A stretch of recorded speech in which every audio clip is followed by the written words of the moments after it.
All right, we'd like to call to order the February 1st, 2021 Plymouth Township Workshop Meeting. If we could please rise for the Pledge of Allegiance.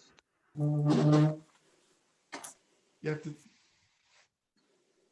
I pledge allegiance Pledge to the allegiance flag flag of the United States States of America, to the for which it republic to the stands, republic for which it one stands, nation, under nation, God, under God, indivisible, with liberty and and justice for all.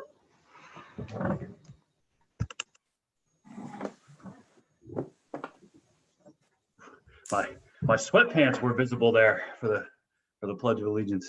All right, we're gonna just like I said, we're gonna go out of order a little bit so Mr. Lasciabo can get back to work. So we're gonna do agenda item number 4, Public Works first. And if we could just, I guess our first of all, we'll assign our snow announcement, but just a reminder for everybody who's listening that we are in a snow emergency. So we do need to ask everybody to please adhere to all of our snow emergency parking regulations.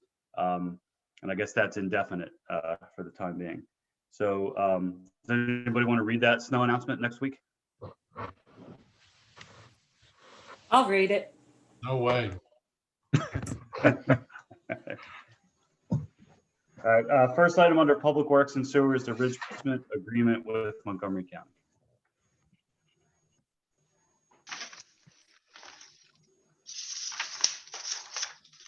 I can take that one if you want. That has to do with the township replacing its sanitary sewer in Ridge Pike while Montgomery County reconstructs Ridge Pike. And this agreement in your book has been reviewed by Barbara Murley from Mike's office and also with the Montgomery County solicitor.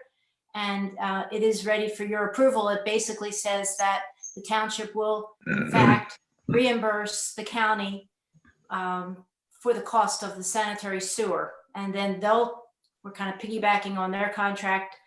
And then we won't have to pay for the restoration above the sewer. So it'll be a really good deal for us. The estimated amount, I think it's over $500,000, but it's well worth it. We'll be getting a new sewer. The existing sewer is over 50 years old, so, and cracked in several places. So that would just be ready for next week if you're ready to make that agreement. Anybody have any questions? All right. Anybody want to read that next week? Dave. Oh, Marty. I was just going to start passing things around. Extension to the recycling contract. Okay, well, I can take that one too, unless you want it, Chris. I'm sorry, I got kicked out of the meeting again. There's something wrong with my laptop, my township laptop. At 6 o'clock, I can no longer use Zoom. And it just kicked me out at 6 o'clock and I'm just now getting back on my phone. Sorry, I'm trying to get in. You're in. Okay. We can hear you, Aaron. Can you hear me? We can. Yes. Yeah, I'm on the phone now. I can't, my township laptop kicks me out of Zoom at 6 p.m.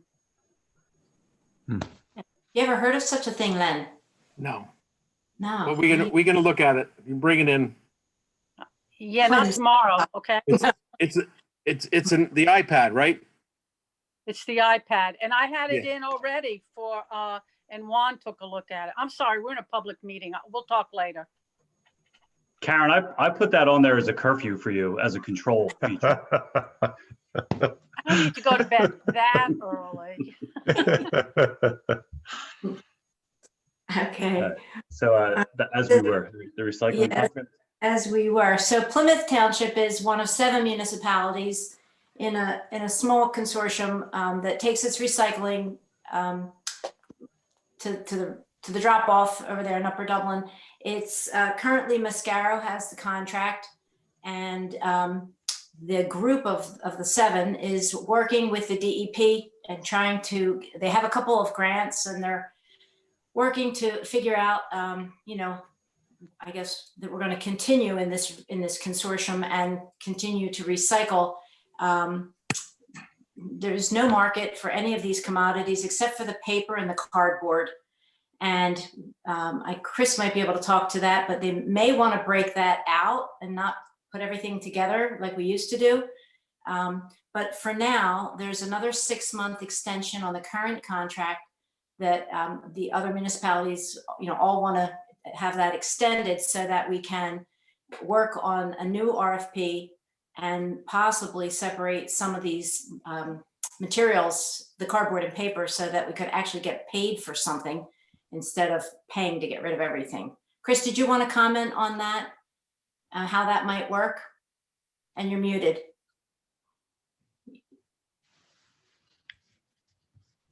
There is currently a couple measures that they're trying to look at.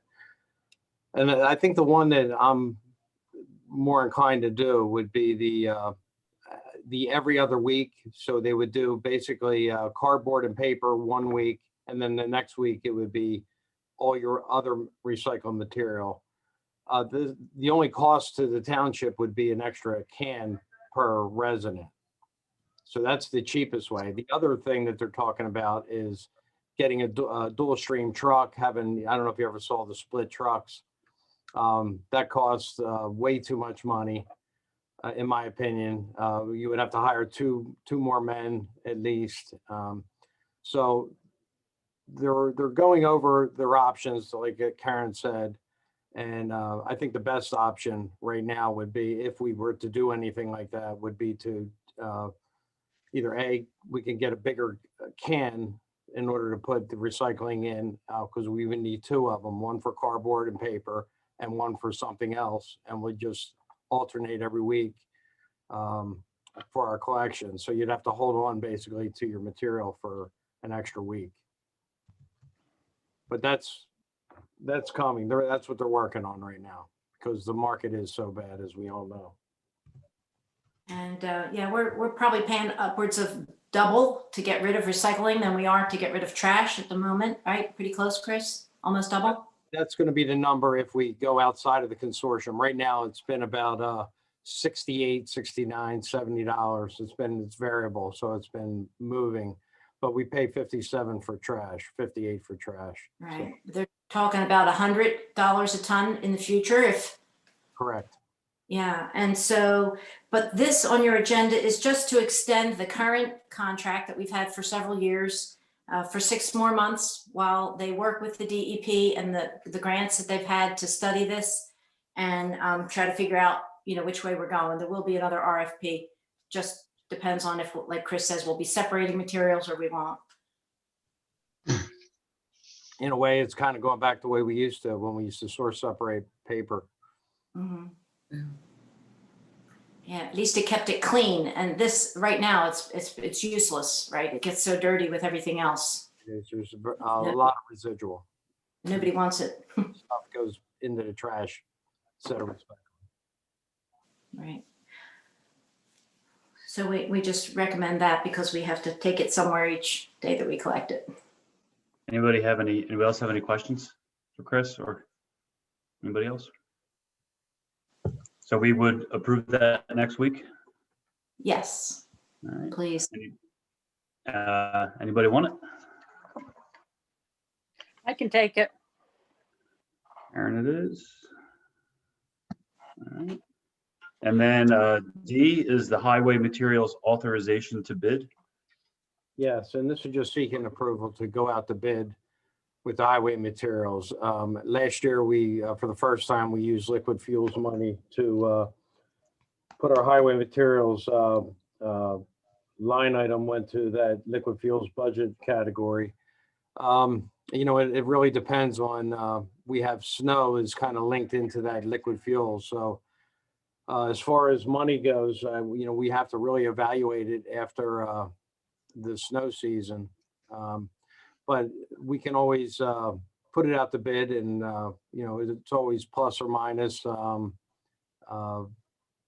3,000 tons or so. So we should be able to put it out to bid, and hopefully we have enough money in that account to be able to move forward with the highway materials project. This year it's in the Sprango neighborhood in Hickory Estates. And we also, I think we put Nursery Drive on that list as well because it's falling apart. So we have $300,000 budgeted for that. That's not something that needs to be read next week, right? Is that just, It's just Yeah. FYI. Not to bid.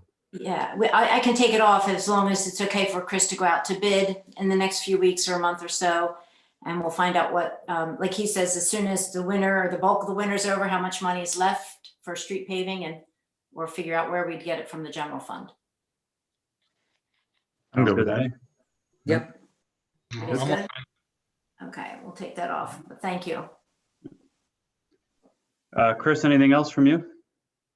No, sir. Rick, do you need to go too? Would you like us to slide you up too? Yeah.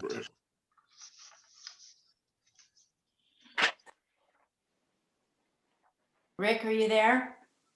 Is he still on? He's muted. Oh. Can you hear us, Rick? All right, I was There trying we to go. find myself to unmute myself. I would love if I could get it moved up. That'd be great. Sure. Just Parks and Rec, is that the only item for you tonight? I just have the request for a professional service, that memo.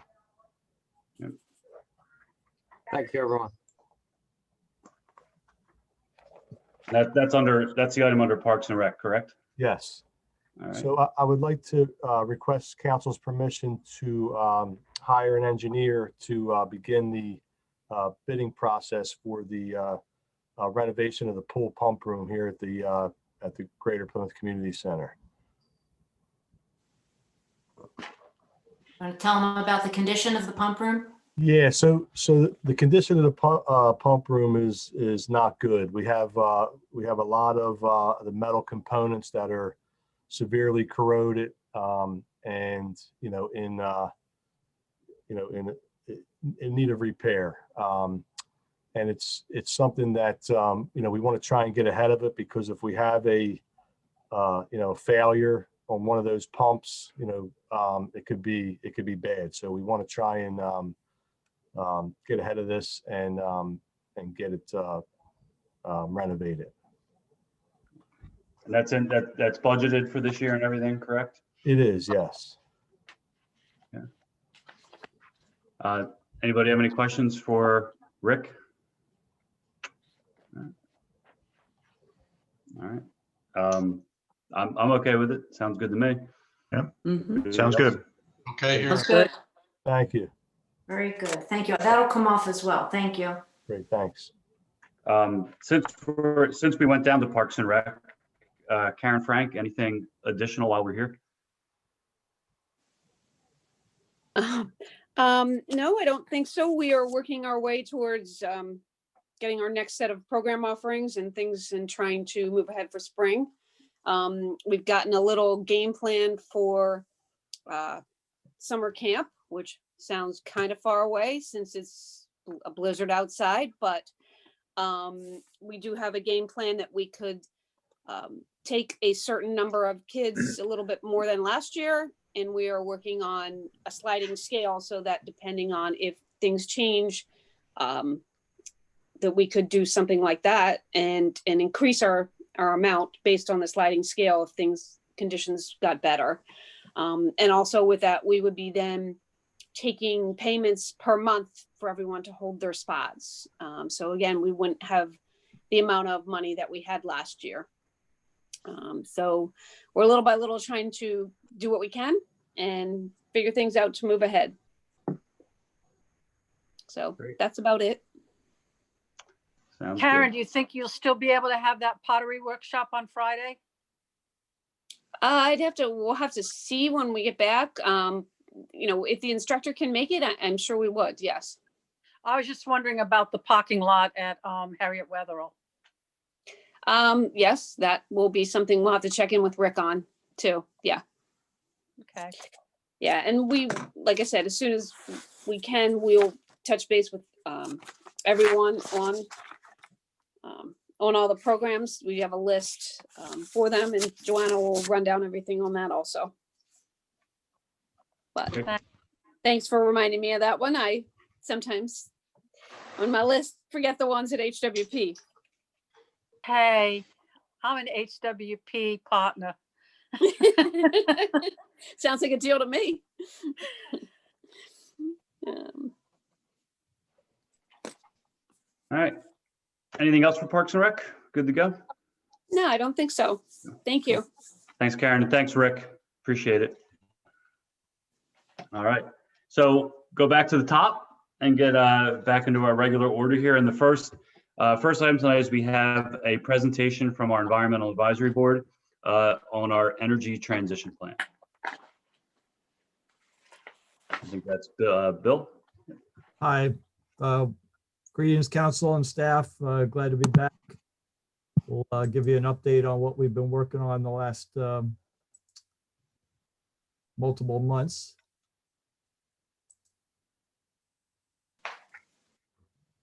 So I did distribute a PDF copy of our slides. So if you had a chance to preview, we'll try to move through the slides fairly quickly. So if there are questions or comments at the end, we'll have a little bit more time for that.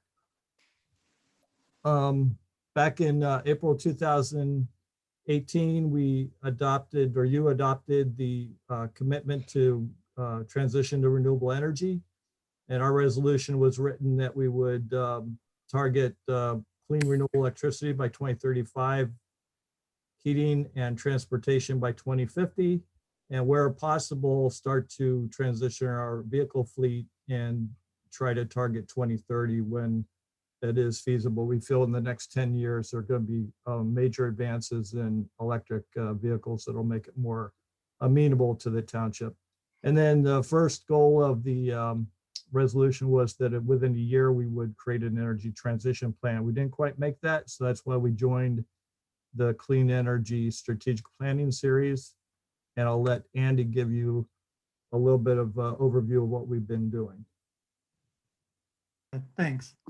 So a significant number of Ready for 100 municipalities in the area banded together and coordinated to create and participate in this Clean Energy Strategic Planning, or CSP series. It started officially in August of 2020, continued through December.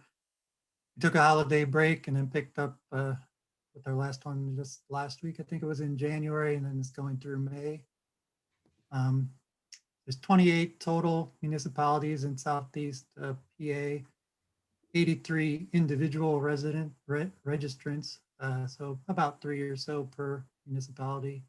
You see there's 7 municipalities participating in Montgomery County. I think the number is 17 Montgomery County Ready for 100 pledged municipalities, if I remember correct, Bill, right? We're at 13 now, actually. 13. We're getting there. All right, sorry. So the course is based off of a Department of Energy handbook and community energy strategic planning. The link is provided there for you to dive in anytime you want. There's been many great presentations that we've had. It started really basic, just kind of going through how these meetings would be organized, as well as then how we could lead remote, virtual meetings with other stakeholders and people as we work through the process and be effective doing that. Got into the document, the work scope, vision and goals, which is kind of the upfront matter of the document itself. And then we got deeper into the focus areas of procurement, efficiency, vehicle fleet electrification, and renewable energy production. And we'll repeat on those in the next few charts. Currently working now on, taking our goals, strategies, and our low-level actions and starting to get into assignments and work through prioritization and so forth. And we'll go through examples here and we get to the next charts.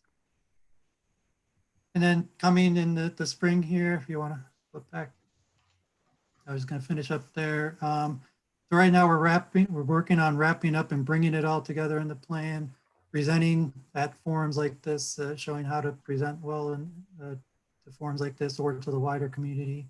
then some of the technical topics that we're still looking to cover are financing, microgrids, and the building electrification. So switching from like natural gas over to electric. So I said there are 4 headline or overarching goals that drive the strategies and actions in the EPC. So this is just presenting these very top level headline goals. I think the first one, reduce and eventually eliminate the use of fossil fuel and greenhouse gas emitting sources for all municipal operations, is really the very top level headline. And then under procurement, to implement the procurement policies to support the renewable energy targets, efficiency through efficiency and conservation measures, reduce energy use in municipal operations by 30% relative to our baseline year by 2035. So 30% is considered, very achievable, cost effective. I typically don't have to get too invasive at that level. So that's a fairly typical 20 to 30% is a value that's often used in efficiency and conservation improvements that could be made. Their vehicle electrification, transition 50% of municipal vehicle fleet to electricity by 2030 and 100% by 2035. And then finally, under production, implement renewable energy production to achieve 25% of municipal electricity need by 2030. So the team went through and ranked, there were some 90 plus suggested actions based on, we ranked them based on ease of implementation, priority based on environmental benefit or effectiveness at achieving the environmental goals, achievability of the action, and also our thoughts on kind of a logical order. And this is where I'll turn it back over and walk through an example of the spreadsheet that we have. Yeah, so as Andy said, we had a ton of action to select from, and we realized that, we can't do everything at once. So we wanted to make sure that the actions we chose in each category would be meaningful to the township, something that we could start within the first, 5 years, and something that would be achievable and doable within our current staff and assistant support that we have with the environmental board.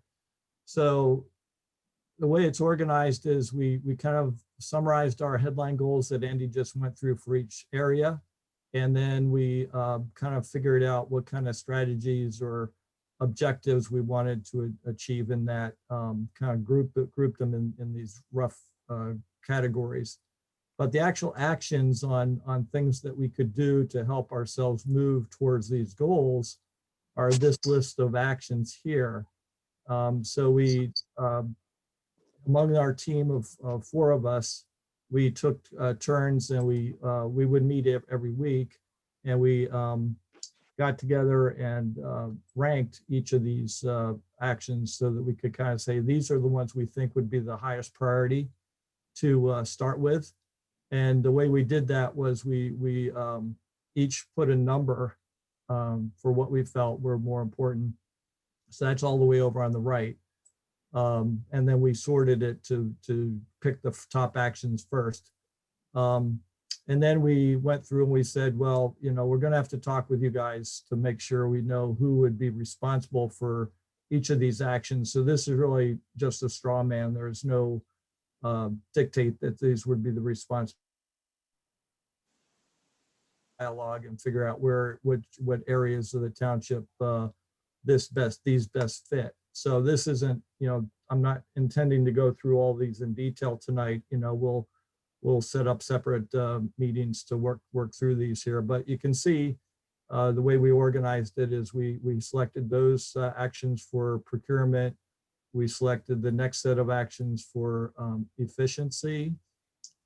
And you can see we follow a similar model for each of the categories here. Then the vehicle fleet, electrification, and then the renewable energy production. So you can kind of see, we start with a lot of baseline, just assessing what we have in each of our areas in the township in the first year, and then start creating policies or action steps on what we could do to achieve things in later years. So you can see, some things we don't, really get involved in until or recommend or suggest years 2, 3, 4, 5. But definitely this is all very dynamic and fluid, and we're just putting this out as our first pass at what we think could be a useful way to approach it. So I'll just switch back to my presentation for a second, and then talk about proposed next steps. So an electricity baseline assessment, and then they continued in the spring of 2020 doing the fleet and the community center analysis. We were planning to have them present to you, but because of COVID and the change to the meeting schedule, that never happened. So we'd like to have a chance for Matt to present that readout to you next month, if we could come back to your workshop. The next steps in this clean energy planning process is that we'd like to draft that first version. So ETP is Energy Transition Plan. So that's what our next sessions in the classes are. We have our first class on actually writing the plan tomorrow. So in April, we'd like to come back to you and talk about the first draft. And then we'd like to develop that document through the end of May, with hopefully getting it to a state where we could have it ready for you to adopt or approve in the June, July timeframe. In order to help us meet these goals, right now it's just 3 of us that are working on the plan, and a couple of us are, we've got a student, we've got a parent with kids. So the amount of hours we're able to put into this is limited, and we'd like to engage the staff to be able to help us develop this plan, because it's really a township owned plan. We're, as an environmental board, are facilitating and helping to bring this together. But I think, to help get buy-in and to make sure that this is something everybody's comfortable with, we need to start working with staff to help draft it out. So we recommend that we form a subcommittee. If you could help us pull together with staff, possibly council, if you're interested. I think that a lot of the work here could be done at the department head or staff level, but you're welcome to be engaged. And then, of course, the environmental board. And then we could see that being a series of meetings to be able to kind of look over the plan, talk about, how it's coming together, and what the next steps are to help us meet our end of May goal. And then just for reference, wanted to kind of give you some background on where things are happening in the county and the area. So we've got the Montgomery County Climate Resiliency effort that the Montgomery County Consortium of Communities of Township Managers and Borough Managers are working on with Montco Planning. So that's an active process that's continuing. And then a couple of municipalities have participated or are participating in this Pennsylvania Department of Environmental Protection Climate Action Planning cohort. So there's actually a set of 20 municipalities across Pennsylvania that are working to help them develop their climate action plan by doing an inventory of the greenhouse gas inventory using tools that are provided through an international organization called ICLEI. So the Montco Consortium is also a member of that cohort. So they're going to develop a climate action plan for Montgomery County regionally. Abington is one of the 20 participants. Narberth actually participated last year, and they build out their climate action plan and have published it on their website. So that link is available if you want to review that. Ambler decided to develop their energy transition plan on their own, using their own planning agency and Montco Planning as their coordinating planning direction.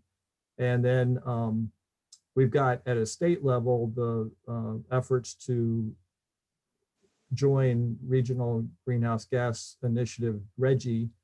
And what that hopefully will do is that as the allocations of emissions are paid for by emission generating plants, power generating plants, that money will come back into the state to be distributed back to efficiency programs, low income owner, people who are bill payers that are low income. They want to help get the equity raised for this.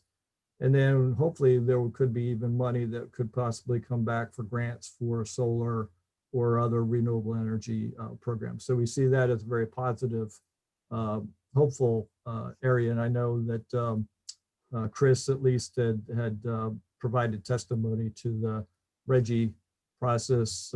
I and a few other residents have done that also. You can go to the DEP site and actually read the testimonies that have been submitted by over 400 citizens across the state. It's probably even higher than that by now. So I just wanted to also run by you a draft kind of brochure that is something that we can, it's a 2-pager, and it'll give us a way to kind of help publicize our energy transition process. So of course, this is just a draft. We can definitely change the picture. I just kind of chose one out of the off the website. Actually, I borrowed your website picture, Len. So that this is just a summary. It's a little infographic. Talks about our use. So this information has come from the DVRPC greenhouse gas inventory that Delaware Valley Regional Planning Commission does every 5 years. So we took our energy capture from 2019 when Matt and the Villanova team received all the electric bills and liquid fuels bills and natural gas bills. And so that helped us get this data. So that's why the plan or this brochure is as of 2019 data. So it's kind of a nice, just little quick pictorial and something we can hand out to our citizens or put on the website once we get it all agreed upon. So we kind of put together just some rough summary of where we have been and where we're headed. So this would help kind of give people, our community, a sense of what Plymouth is doing to lead by example. Because part of the idea of the Ready for 100 is that as the municipality adopts these changes in their transition to energy, they are kind of the leadership example to the community. So then as we reach out to our institutions, businesses, and even schools and residents and religious communities, they can say, hey, we as a township have started this process. It is doable. So, why don't you kind of, help us, and we'll all come together and get Plymouth converted to clean renewable energy by 2050. So I wanted to kind of stop there and see if there are any questions. But entertain any comments or questions from the group.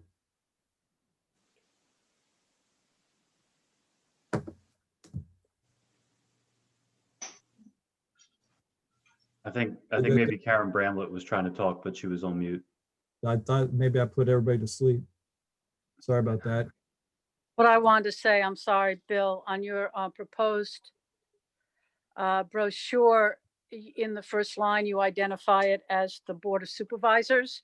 And for Plymouth, it's called Council. I am so sorry. We took the draft that was given us from the people who generated this, and I didn't do a careful edit. I will definitely get that corrected. Any other reactions or comments?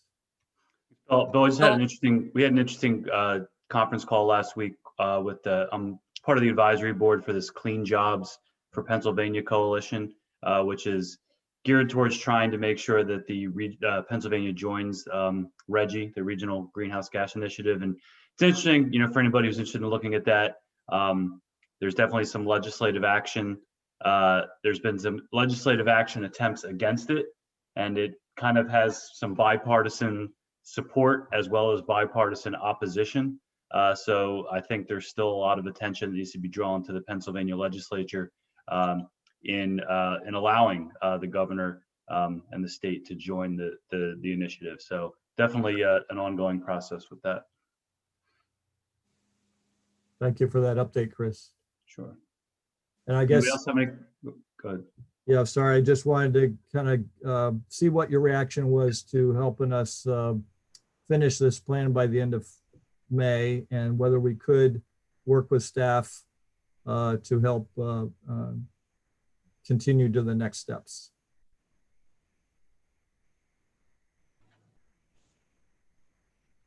Karen Weiss, any thoughts on that? Yeah, so I mean, as I was listening, I thought to myself, and I jotted it down, that I want to go on the Ambler website and take a look at what this plan really consists of, so that we have a better, understanding and idea of what's involved. But certainly, we could work alongside you, sure. But I just don't know what it really actually means yet. Yep. No, Other that's than noted in the resolution. Of course, I know those things, but I'm not sure what the actual plan would look like. Yeah, fair, Karen. We realized that we've had a deep dive on this since the beginning of August, and we'll try to continue with our updates, periodic updates. So we sent you a couple late end of August and October, but we need to get you an update as to the next report for you. So yes, we realized that this is kind of overwhelming at first, because it seems like it's a pretty big effort. But we're glad to do the legwork and do the predominance of the plan itself. A lot of it is going to be boilerplate, and it will just be that we'll take it and tweak it for what fits Plymouth in the best manner. So you don't have to be too nervous about it getting too overwhelming. I think once you see it, it'll kind of make sense. Okay, yeah, I mean, I'm certainly willing to help, but not knowing what's involved, I hate to commit, everybody's time for like that deadline, but we'll do our best. We'll certainly do our best.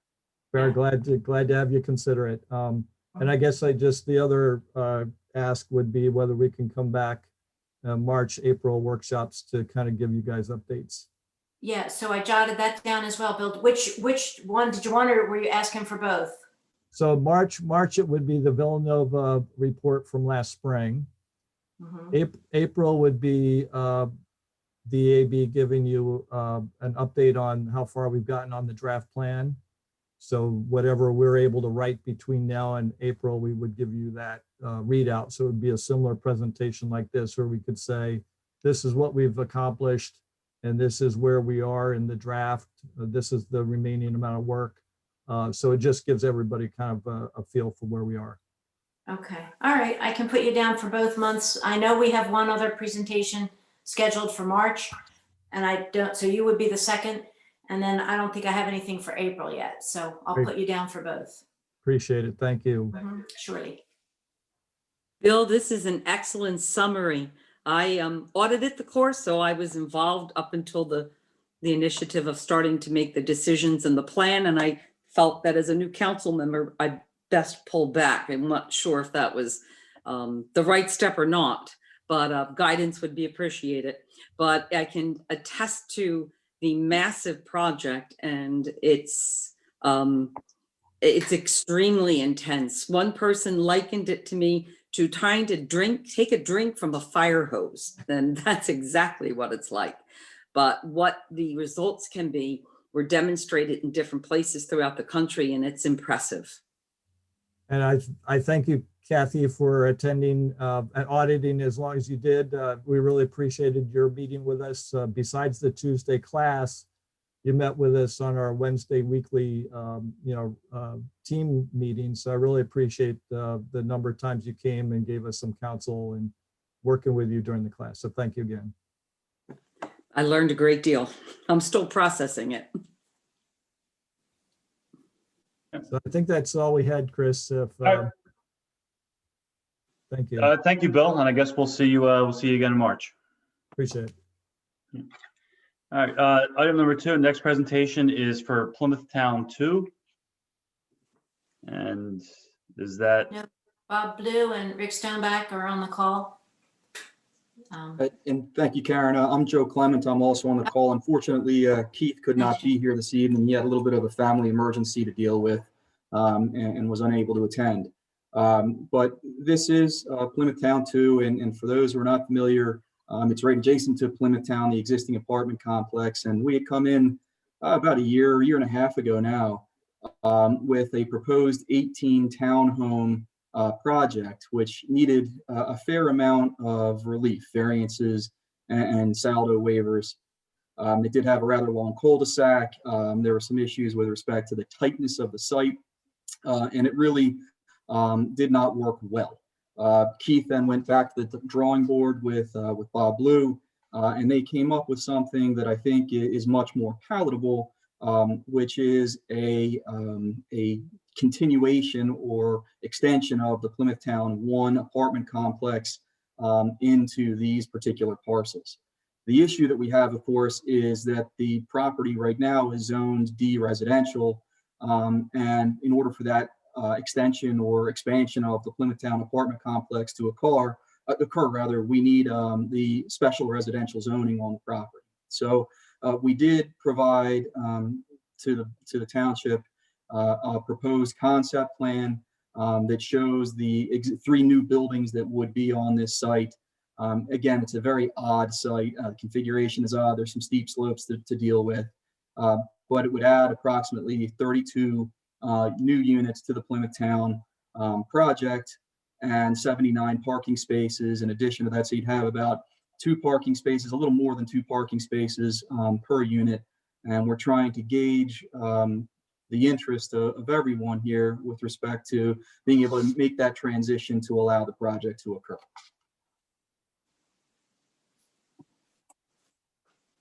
So could it be developed as B residential? It can't now. We looked at it and we did have that 18 townhome project. And just because of the way the site is configured, it's an oddly elongated parcel with some steep slopes in the back. On an adjacent parcel. It's really 2 parcels in total, a 2.5 acre parcel that has an address of 351 Jefferson Street and an 1.3 acre parcel that is at Fairfield Road, 467 Fairfield Road. So it required a lot of relief in order to make a reasonable use of the property.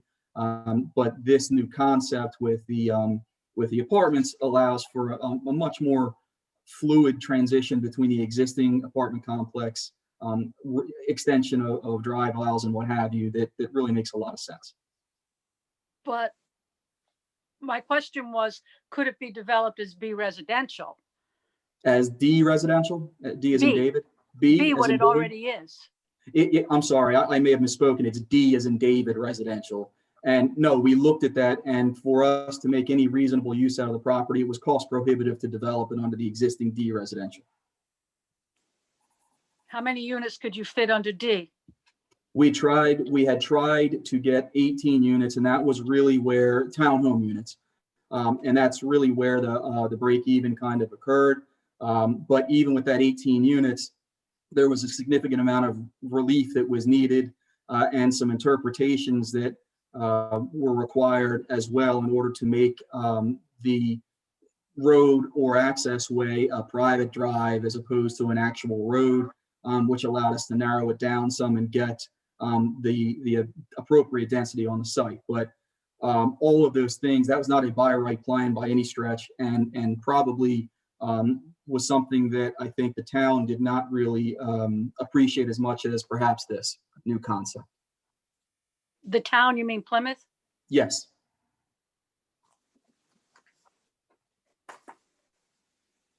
Joe, just a quick question in reference to this diagram. I don't know if you can see it on my camera. This Sure. diagram that we're looking at here. Yes. That you guys give. The 3 buildings on the right. Am I right? And those are existing already. Is that correct? Everything except for those blocked out buildings is existing, yes. So this is kind of the three, I'll call it in the rear part of the project. And then it's right up against what would be a very large basin. And they're basically, I'm kind of guessing they're pretty much laid out the same way as the ones that were already built. That's right. That's exactly right. And the last time that you were here and that other idea, was there some kind of discussion about an access road or an existing alley or something that wasn't there, or was it paper street or something? Well, there's actually an existing alley there, and we had talked about emergency vehicle access coming down that alley and then making a sharp turn onto the project site and extending emergency vehicle access that way. But we could never get the turning radius for larger vehicles to work. So it would never accommodate, for example, a fire truck. It was really for something that, in the event that the main entrance was closed off or access needed to be provided for police or for medical emergencies, something of that nature, it could happen. But again, it was not an ideal configuration at all. Gotcha. And just for my visual purposes, how many apartments were added to that other phase recently on the top of the hill? I know that I can't remember how many are there, but the total number there is right around 235 units, I believe. Okay. So this would add 32 more units. There were 70 new apartments built. Thank you. 70 new ones. Yeah. In phase So- one. Thank you. When you say reasonable use, what does that mean? Well, we took into consideration all of the costs and on takeoffs and what have you through a pro forma. And in order for everyone to, or in order for all the public improvements, road, what have you, that needs to go in, we identified 18 townhome units at the time as being the number that needed to support all of that infrastructure. Here, 32 1 and 2 bedroom units would again support all the infrastructure improvements that we would be making. I So think that's what I also, mean by So reasonable you're use. talking about the profit, right?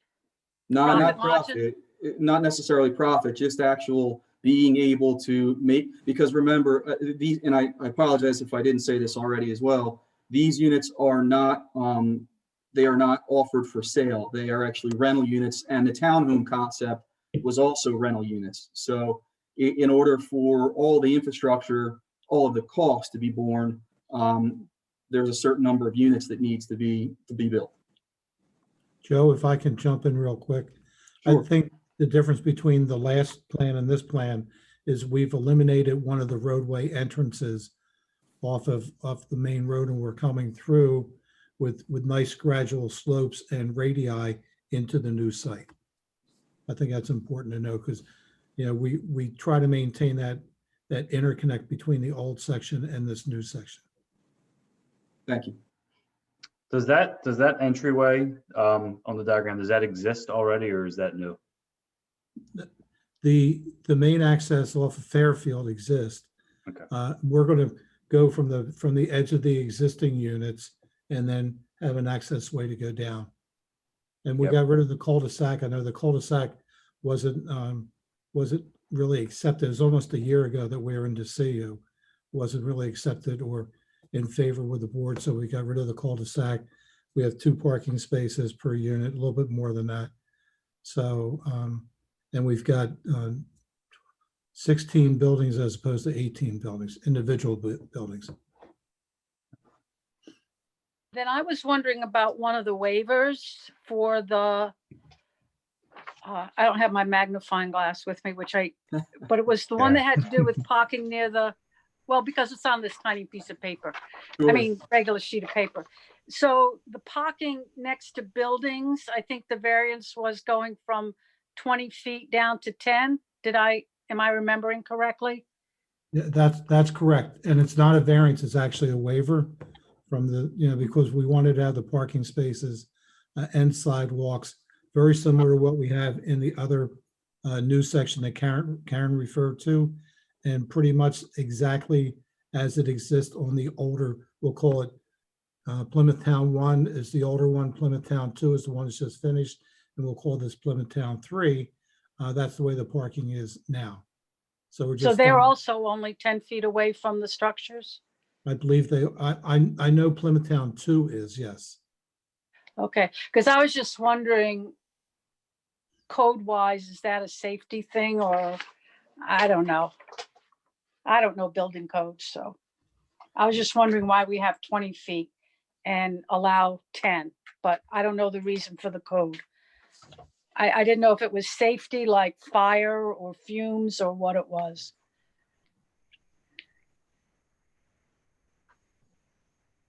I'm not Do you sure know? if, is Jim still on the call? Jim Yes. Wallen? Yes, I'm here. You It's know, more Jim? of a zoning thing, I think. Oh, you It's think a zoning thing, so it's not a safety issue with how close vehicles are to structures? It's not zoning.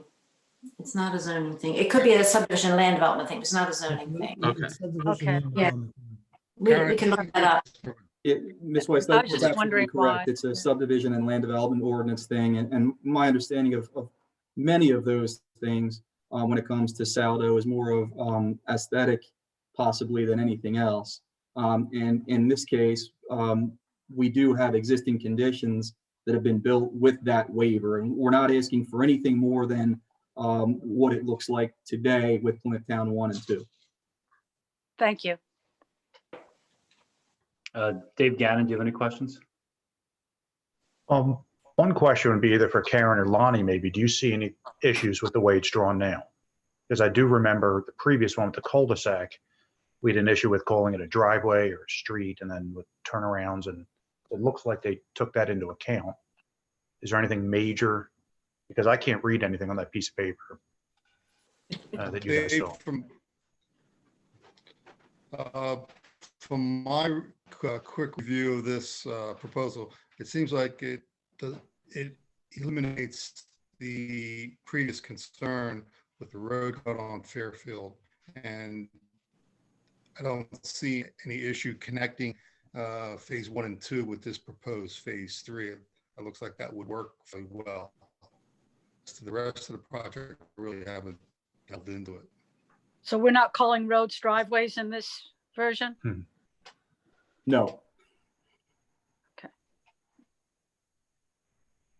So from what I've heard, it looks like they're just asking for existing conditions, I guess waivers that they've got on previous, developments there. And is there any issue with that? I was gonna say, I know this kind of came in, we didn't have a lot of time before this meeting for it, but if you'd like, Lonnie and Dave could take a look at it. Lonnie, for the waivers, if there's, I'm not sure if you need any variances on this plan or not, but we could get back to council and let you know what waivers, unless Bob, if you want to tell us what the waivers are now, since it's pretty small for us to read. What waivers you would be asking council for if you were to proceed with this plan? Mr. Blue? Yeah, I'm trying to get that plan up on the screen. Okay. Yeah, I apologize. I had no shot at reading any of that. Magnifying I had the glass sort of work. I had the magnifying glass out and I still could barely read it. Well, it has been snowing for a while, so.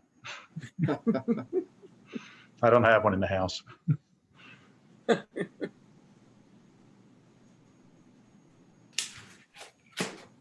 I could probably.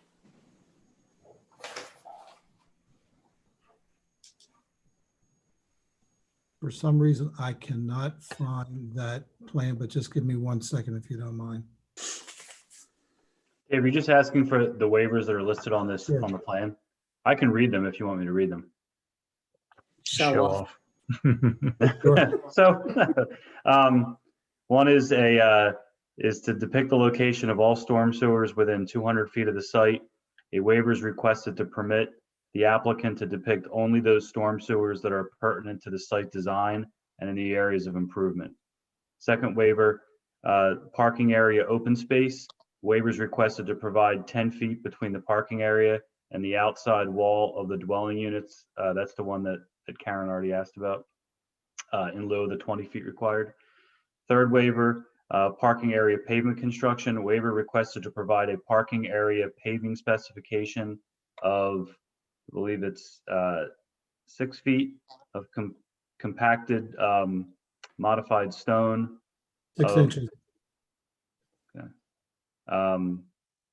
Broader course, I guess it's just a waiver of the type of stone, is what it sounds like.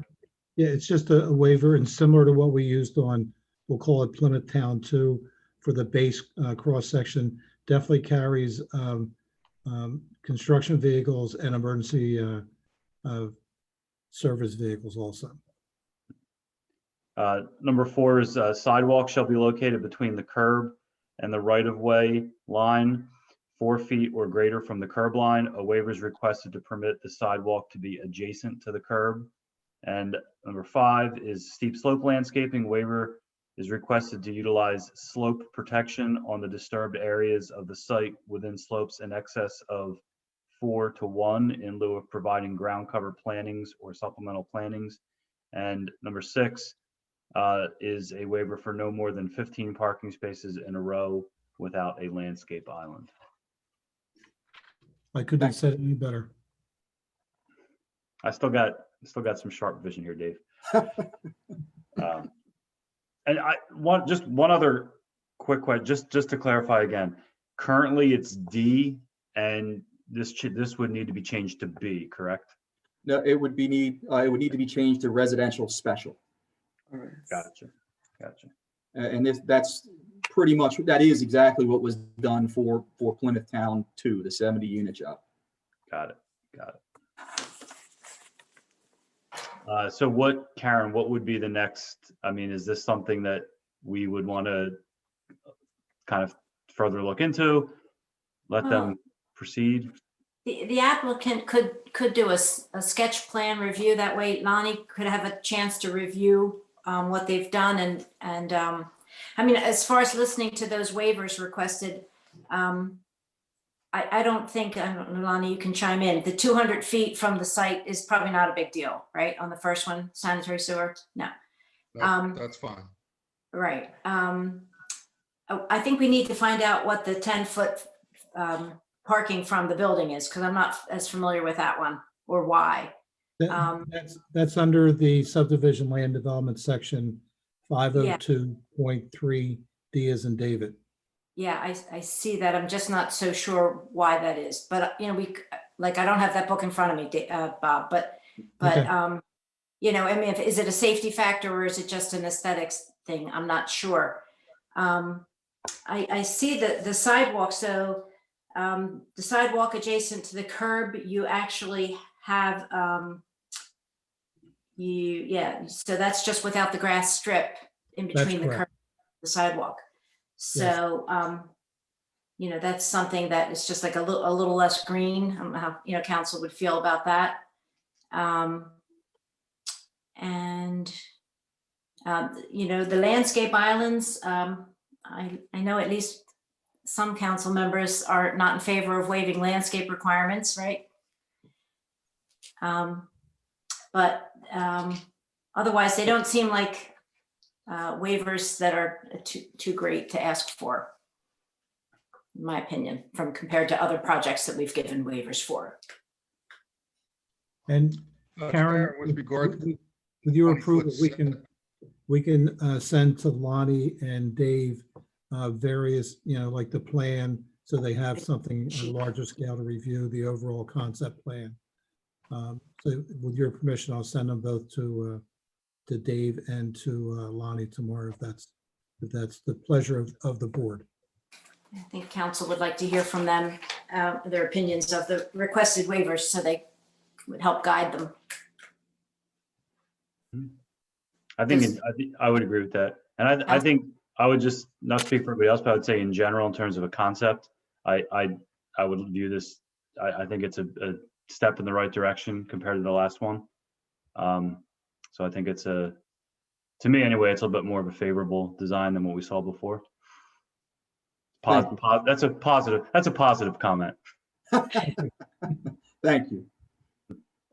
And sorry, Lonnie, I think that you're going to say something right before Bob started in there. Yeah, well, Bob has a habit of knocking me off whenever he feels like it. That's okay. Yeah, I just thought we could go back to the old waiver request for phase 2 and see what the thought process was for reducing the 20 feet to 10 foot requirement. So I could probably huddle with Dave Conroy and figure out what the rationale was for that waiver request. Great, thank you.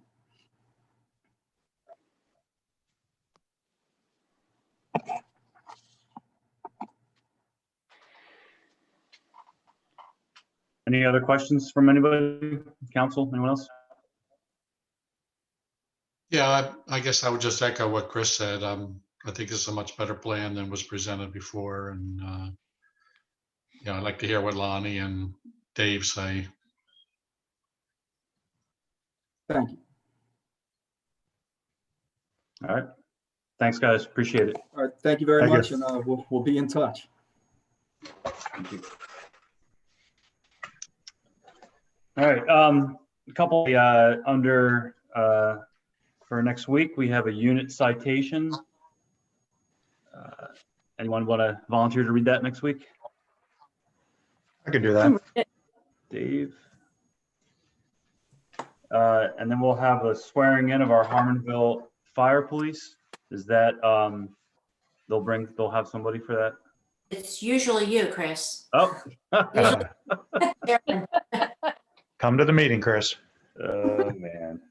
That's There goes my vacation plans next week. All right, that's fine with me. And then we have two citizen board resolutions. One is for Mike Van Buren for the EAB. Any volunteers for that? I can read it. Was that Kathy? Yep. All right.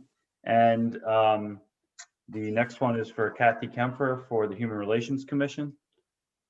I'd I like can to do do that one. Oh, sorry. Is that- She's my neighbor. Marty? Yeah, she's my neighbor. Yeah. Marty, do that one. All right. Okay, going all the way down to administration, we have the Lafayette Street amended dedication ordinance. And that's going to be for first and final. Yeah, we did go ahead and advertise this. It is ready. I say amended because a few months back, council did adopt the ordinance for the portion of Lafayette Street in Plymouth Township. You accepted this area, and it included some rain gardens and basin, one rain garden, one basin on either side of the Lafayette Street.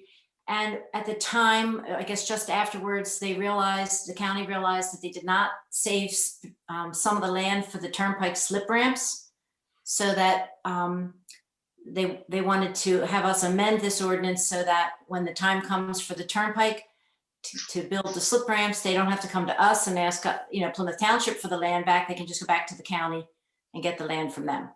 So this has an amended legal description and area.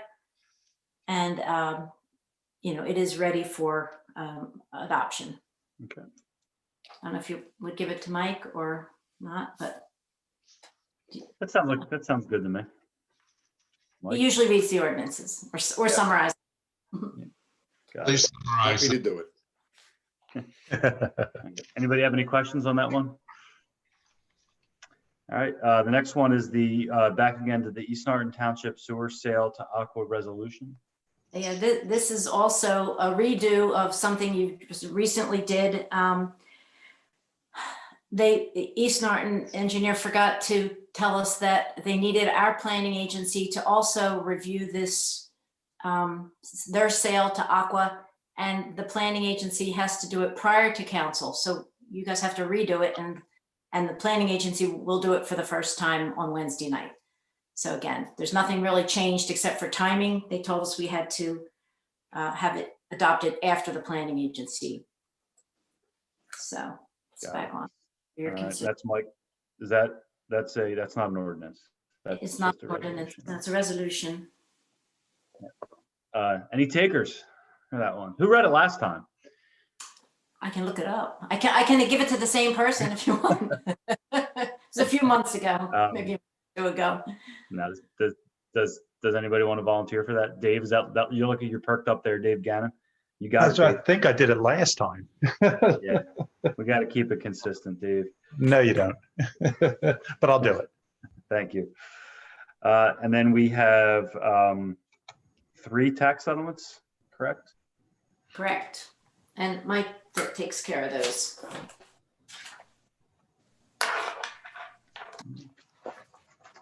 All right.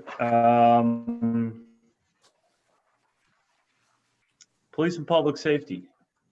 Chief, anything? No, sir, I have nothing. Got it. All right. Engineering. Lonnie, anything? Mr. Chairman, I have nothing to report tonight. All right. So down to subdivision land development.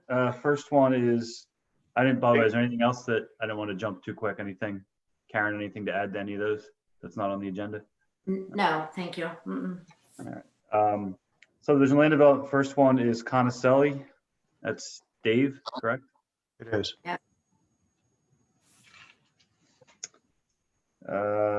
Proving grounds, field 6 to 8 for action.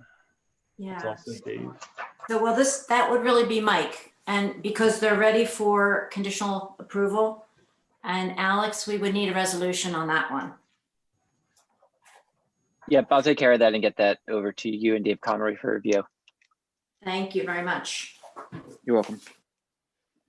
Paul, is that why you're here? Did you have any questions or anything to add? You're muted, Paul.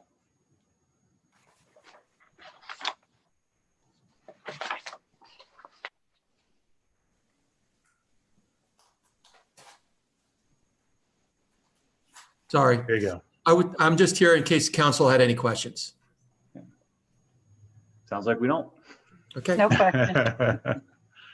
It's good to see you, though. Yeah, good to see you too. Have a More good night. soccer fields. Yay. Yes, That's a good thing. that's a good thing.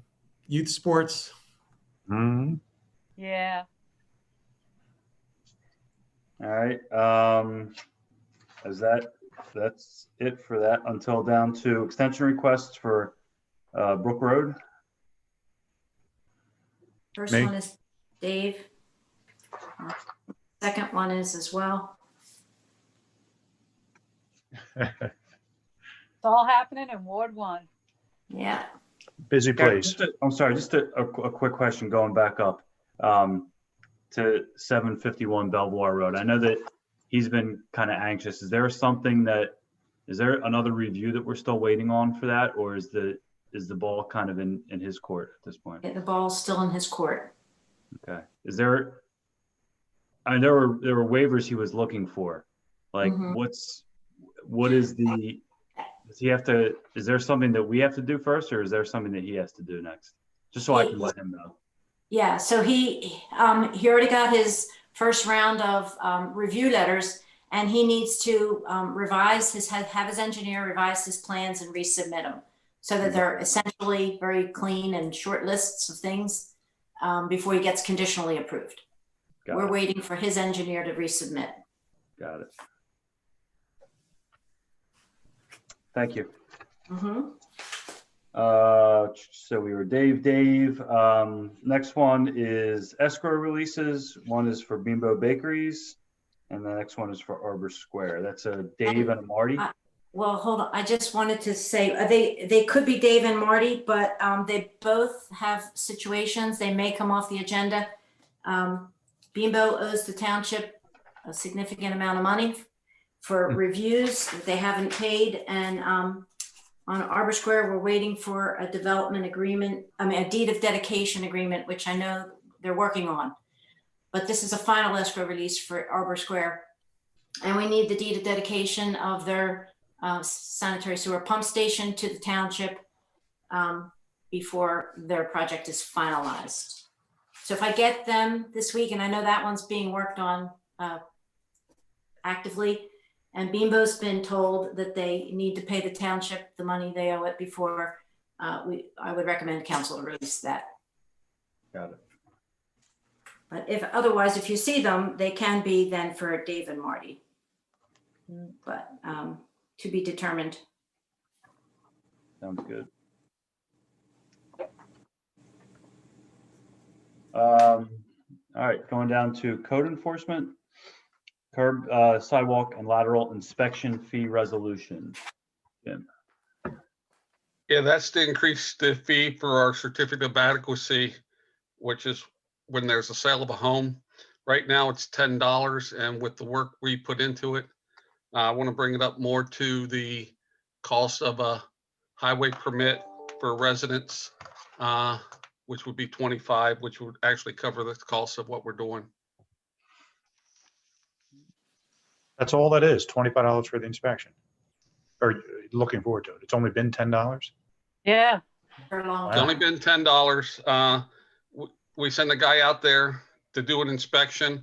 He also gets several phone calls from the realtors where he's dealing with the realtors a lot more than you can imagine, you know, checking on the status and things like that.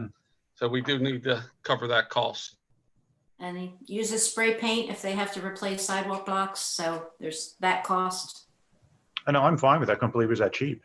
Yeah, really. Yeah. The actual inspection, isn't the inspection something else? Is this just for a?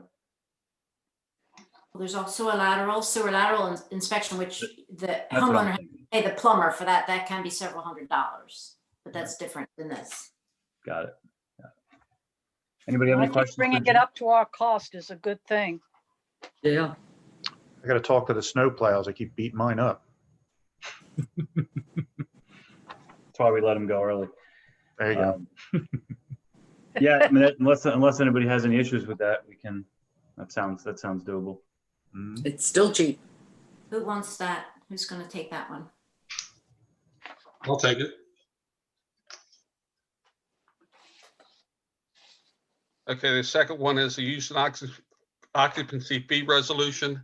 While on a fire call last Monday, I found about 30 businesses in the mall that we're not collecting taxes off of. They're small shops in the Sola Salon area, they're basically independent contractors. They lease from Sola Salon. They have nothing to do with the mall itself. The rooms are very small. So our minimum right now is $100. After talking to Karen, we wanted to drop this for these type rooms, which we were going to call studios, is what Sola calls them, and make it $50. This is where like a massage therapist or a hairdresser can just rent a very small, one chair or, one table space, and they can run their own business. That's what Sola Salon does. But they could be there permanently, or they could be there for a few months at a time. But otherwise we're not getting anything from them. Sola has a UNO, but the individual proprietors do not. So we're missing out.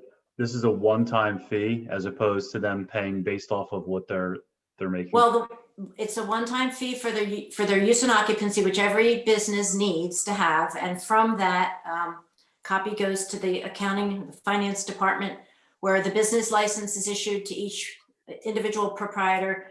And then, yes, we would collect the business privilege tax from them because they're working in Plymouth Township. Yeah, I think we need to do this. It's like the executive suites where you could rent a very small office and then share like a fax or a copy machine or even a restroom with other people down the hall. It's individual businesses going in, renting a small suite or studio. Yeah, I think there's probably the potential for that to be happening a lot more in the future, I would think. Mike, is there any issues with that or any precedent that we'd have to look into? No, I think what's being suggested is permissible.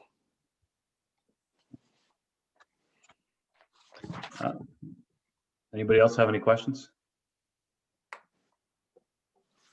Just need to assign that to somebody. I'll take that. Oh, okay.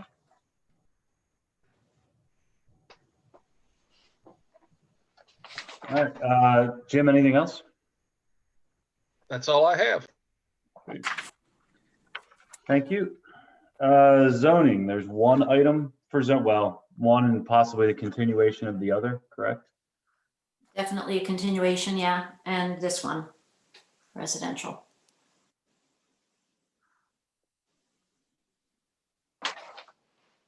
All right. Anybody want to take zoning this week? I'll do it.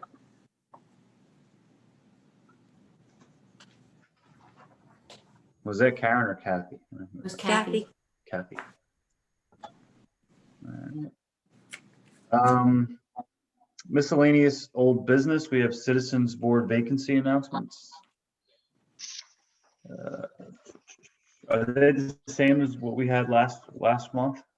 It is, but if in executive session, we have one person who has offered to be on one of those boards, so it'll actually change if you're in favor of appointing that person. But I mean, essentially, it's just one volunteer we have for one of the boards. Otherwise, it'll be the All right.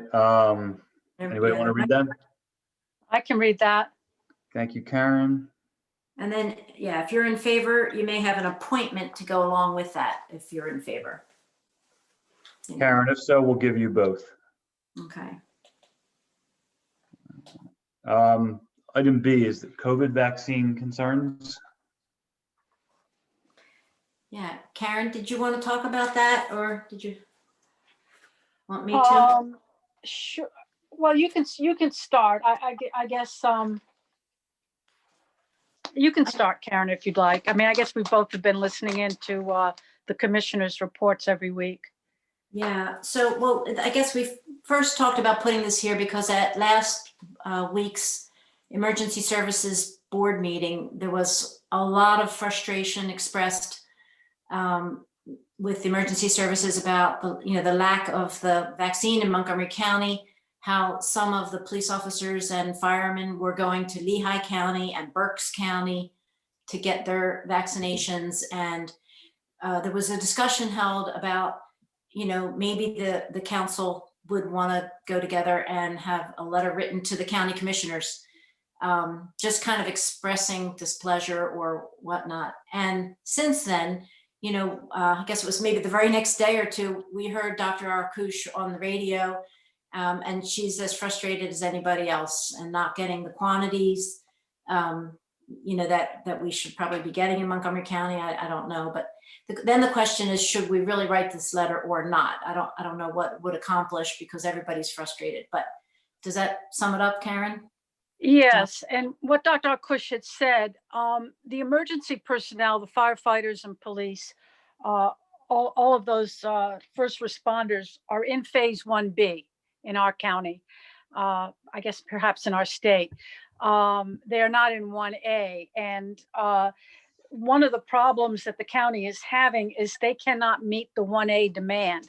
Part of that is because the age requirement was lowered from 75 to 65. And that brought a lot more people in Montgomery County into the eligible pool. What she said was that Montgomery County has only been getting 5,000 doses a week. And last week, that was dropped to 4,500. So the supply is not there to meet the demand. So I don't know that our writing a letter saying that our emergency personnel are having to travel to get the vaccine makes sense when, unfortunately, the first responders are not in that phase yet. So in other words, they're not even in the pool to be moved ahead of other people within that pool. Like say to give them ahead of just someone who's between 65 and 70 or between 70 and 75. So I don't know, with the county struggling as it is to try to get more doses, which they've been trying, if our writing a letter to the county commissioners, if that's a worthwhile exercise or if that's wise to do. And whatever the council decides, Karen and I would get back to the Emergency Services Board to let them know the decision. I know that I have received multiple calls from many residents who are extremely frustrated and demanding to know if Montgomery County has dropped the ball and what's going on. and why they're going to Chester County, Lehigh County, surrounding areas, and they're able to make appointments. So I think it's something that needs to be looked into and addressed and acknowledged, because I think people are looking for information. They want to know why this is happening.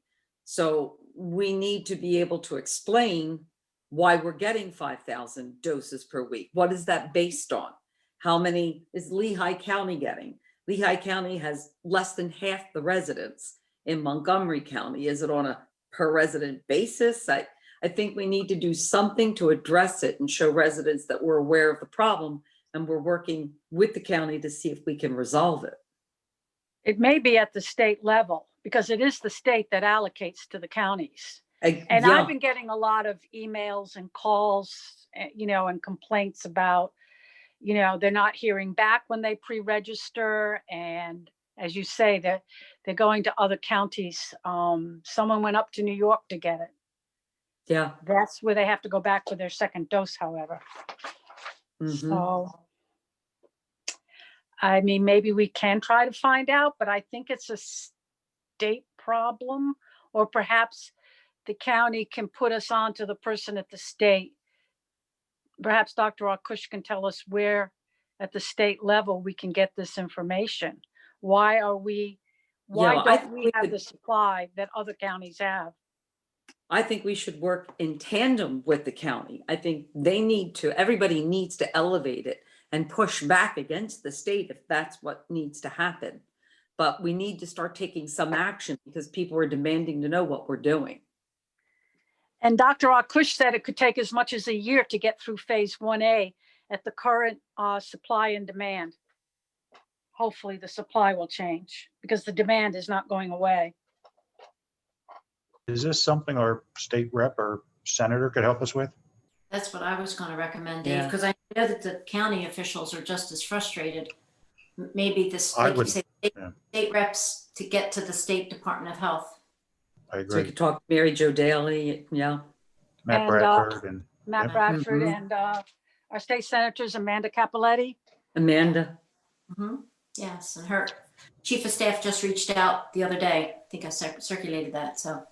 Yes. Sounds like a perfect opening. Okay. We'll do that, try that.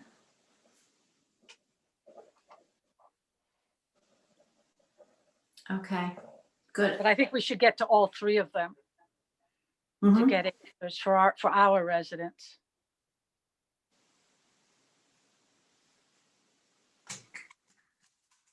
Okay.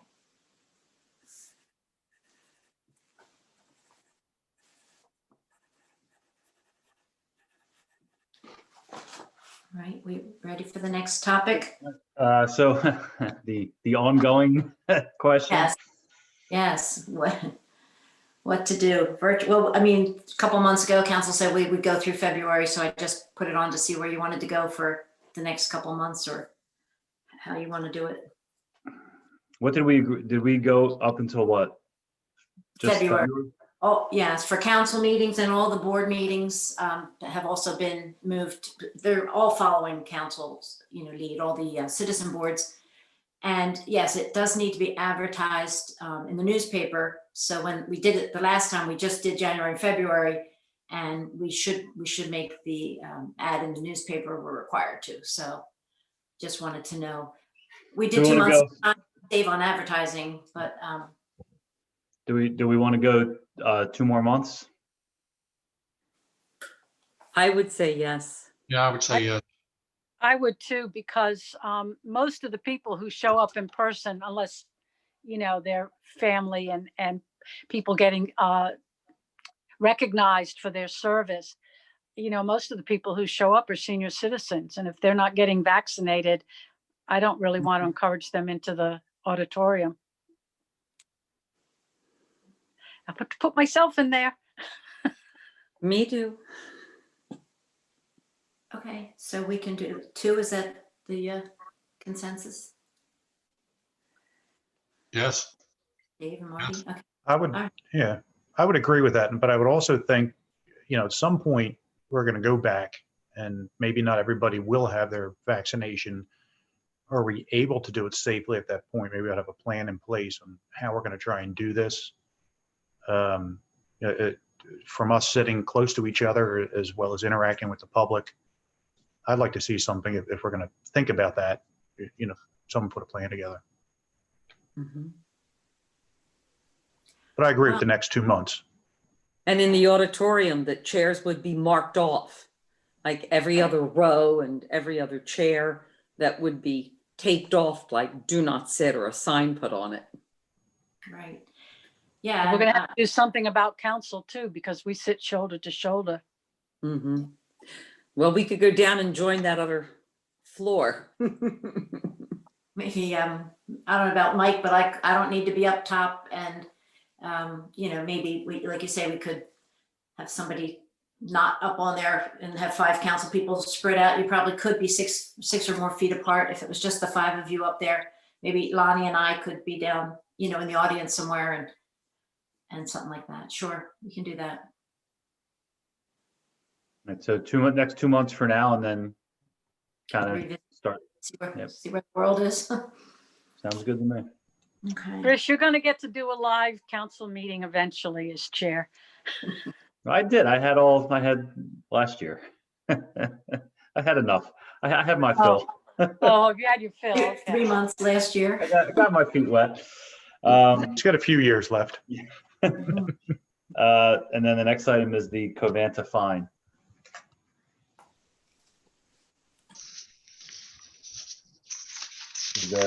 Was there something specific to discuss about that? Well, the question I think there was whether or not, once they're finished with their appeals, there was a statement made in that order that the township could get up to 25% of the fine money for trees, or I think mostly trees, or other ways to improve the air. Something that I think we'd have to apply for. And I don't know how long it would take if there will be any appeal, or if that was an actual agreement that I thought it Covanta. was a consent decree. Is it? Yeah, you and Mike would know more, Karen, than I do. I think it is a consent decree, so I think it's, there's no appeal to it. Okay. Under Act 57, we are eligible for funds. We have to submit a project proposal within 180 days of notification of DEP that we've been approved to receive these funds. DEP normally forwards this material and application materials to the township. I don't know if they have already, but we can put together a proposal and submit it to DEP, and then we would be eligible for those funds.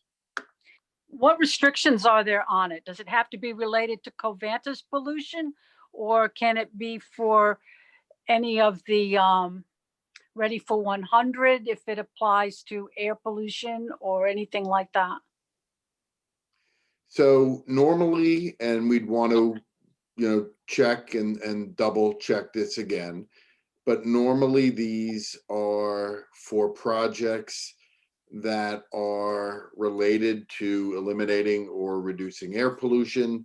And then, as it said in the email from DEP, but it can be used for parks, recreation projects, trails, open space. But sometimes it is for eliminating or reducing air pollution. Like Karen says, planting trees or something along those lines, creating more bike paths, creating more bike racks so people can ride their bikes to the park a little bit more, things along those lines.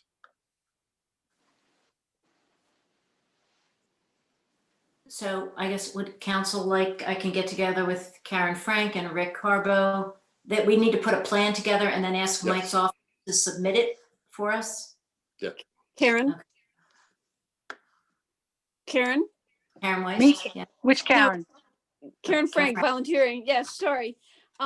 We do have the comprehensive plan that we were finishing right when everything kind of fell apart in March, but we do have a complete, it's basically completed 10-year plan, so we could borrow whatever out of, maybe furnish that and maybe reinforce our point of what you wish to do.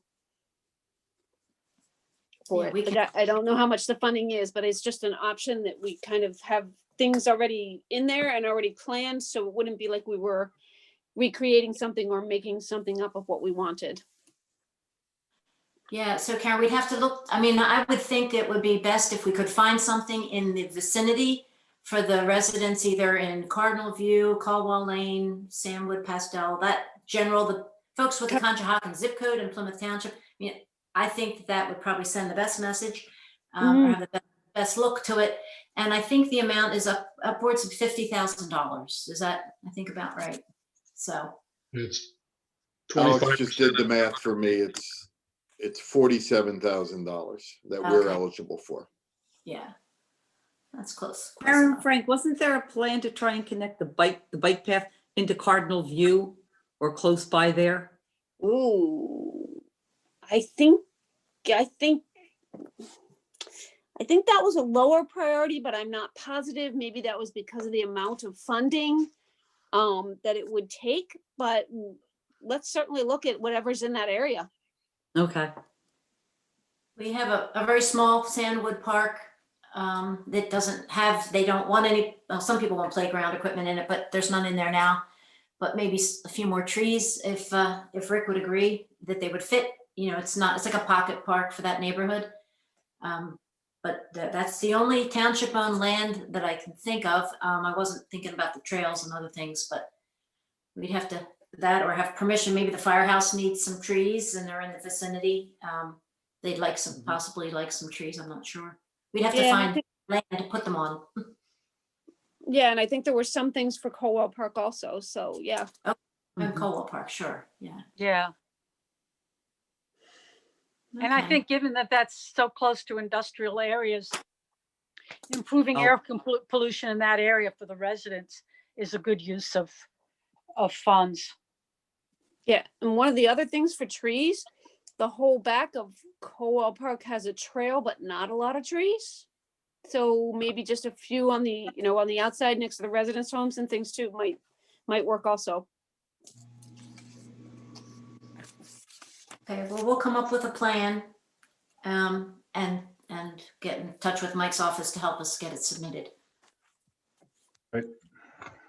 And that's what happens there. All right. Can't turn away free money. All right. Anything else? Before we Nothing move from to, me. before we adjourn and move to executive?